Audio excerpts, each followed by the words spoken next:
So in this screencast, we are talking about market segmentation.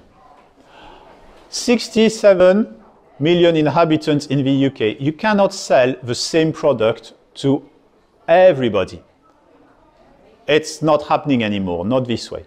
So what can businesses do in order to be more efficient when they are selling their business, their product or their service?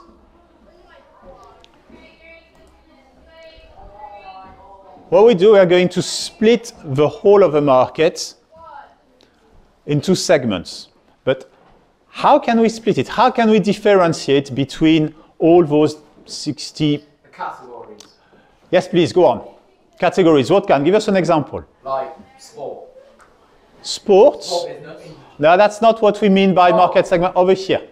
Like age groups. Age group. That's a good one. Location. Lifestyle. What do you mean by lifestyle? That's a good one. Like how you live or you commute to work. Okay, so I'll pick on the commuting to work. Some people may choose to commute to work by walking. Others may use... Sometimes you haven't got a choice, but when people have got a choice, yes, that's a good point.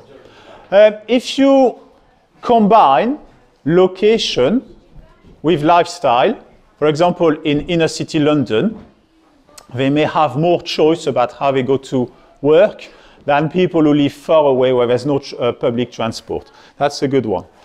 So if we fill in those segments, we've got location, lifestyle, very well done for picking them. Income, one of you have heard it in a corner, that was excellent. And age, of course. Then they call them other demographic factors. I've added some examples which I hope you're familiar with.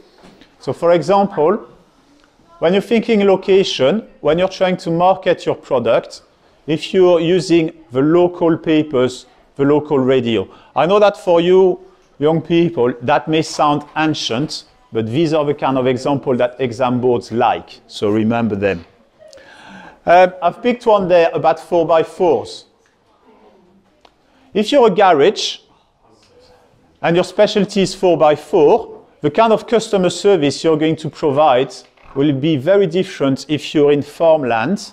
So 4x4s being used by farmers going up proper muddy areas and then carrying sheep or all kind of muddy equipment.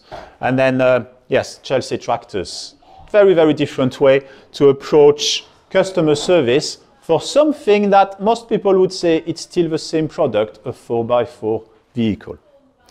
Lifestyle, we've got people who are thinking, okay, I want an electric car because the environment, while others will try to keep up with the Joneses, pick the electric car. This one's the one that was marketed in a very different way than most 4x4s before. Income, money, thank you. Income, money. Good example is when you do student discounts, you're going to try to target your discount to a specific part of the population. You know they have got less money, but you're hoping that in the future, as they graduate and then get the kind of job that pays them really well, they will stay faithful to your brand. Contrast that with charging maximum rates at rush hour or for product aimed at business people who have not got a choice. Age is an obvious one. You don't communicate with teenagers the same way that you communicate with older people. One of you earlier mentioned social media. Spot on. If you are aiming a product at the young people end of the market, social media would be the medium of choice. If you're aiming it at grandparents, you go back to those local papers, local radios, that's where you'll do your marketing. And then for other demographics, that's where we find gender, race, size of a household. People with loads of children, they may earn the same amount of money as the house next door, but if the house next door is just a couple with no children, the way they spend their money will be very different.